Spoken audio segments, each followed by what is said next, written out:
ये व्यक्ति कई दिनों से एक वीरान टापू पर फंसा हुआ था। एक दिन उसे वहां नूडल्स का एक पुराना पैकेट मिल गया। पैकेट देखते ही उसके मन में नूडल्स खाने की तीव्र चाह जाग उठी। जब उसने पैकेट खोला तो अंदर एक छोटा सा मसाला पाउच निकला। ये देखकर उसने स्वयं नूडल्स बनाने का निश्चय किया।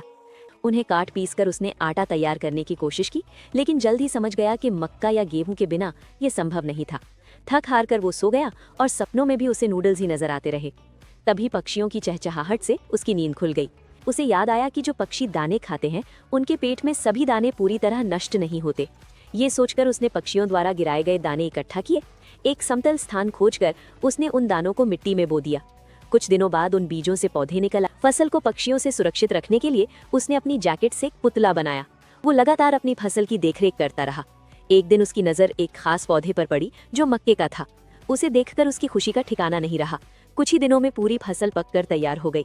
फिर उसने मक्के के दाने निकाले और उनसे आटा तैयार किया। आटे नूडल्स की शक्ल में काट लिया। इसके बाद नूडल्स उबालकर उसी मसाले का पैकेट डाल दिया। जैसे ही उसने नूडल्स का पहला निवाला लिया, उसकी आंखें भर आईं।